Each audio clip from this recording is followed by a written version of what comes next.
One incident where this guy, he was from Chicago. It was a homosexual on the camp. That was also from Chicago.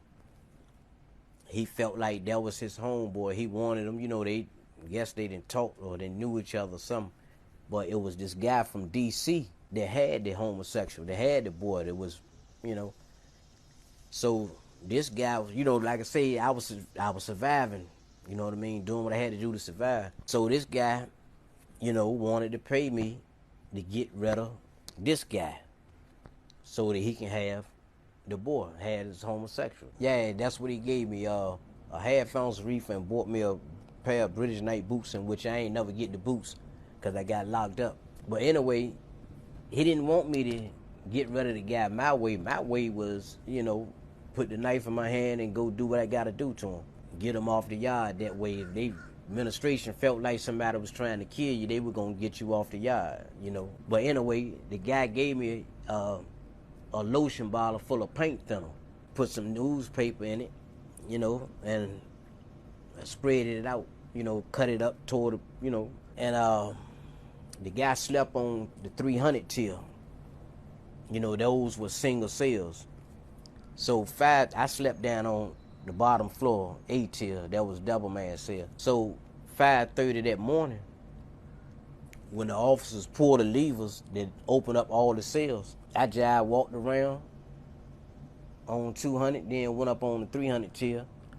This is 5:30 in the morning. As I approached the guy's cell, I lit the newspaper. On the State Farm, they got bars up on the, on the cells. These are jail bars. They not the prison doors that you got now, in prison, the slider doors, and these were prison with the bars. And a lot of time, guys would sleep with a padlock on the outside of their door, because you had, first thing in the morning, you had guys coming, creeping in your cell, stealing your shit while you sleep. Or if you had enemies, guys would creep up in there and stab you, beat you down with a lock or whatever. So a lot of time, guys will sleep with a padlock on their door. And that's what the case with this guy. So when I walked past, his cell, as I approached his cell, I lit the newspaper and walked past and tossed the lotion bottle full of paint, in the cell. And immediately, because I tossed it on the bed, and immediately his cell went up in flames. Doing this at the time, that was attempted murder. But at the time, I just wasn't thinking. But his cell went up in flames and everything.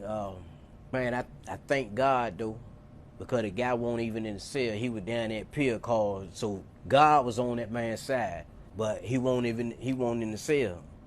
He was downstairs in the basement. And I thank God, that it turned out that way, because, none of that, after it happened, I realized that, man, I tried to kill a guy. That was attempt murder.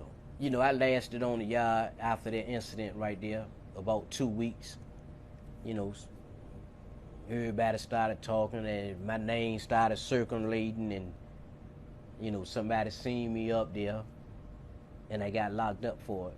And that's what I stayed those 27 months in SEG for. The guy's cell that I set on fire, I ran into him on Greenville.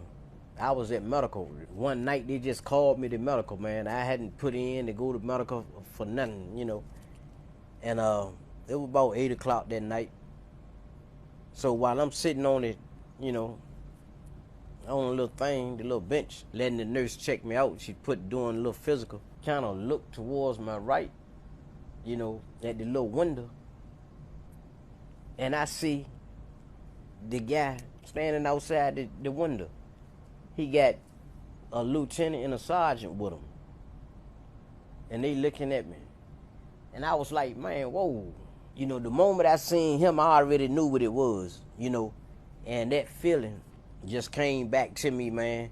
I can't get away from it. How lucky I was that he wasn't in the cell, But at the same time, I'm like, man, he's snitching on me. Like I say, man, I was just doing little things like that to survive prison.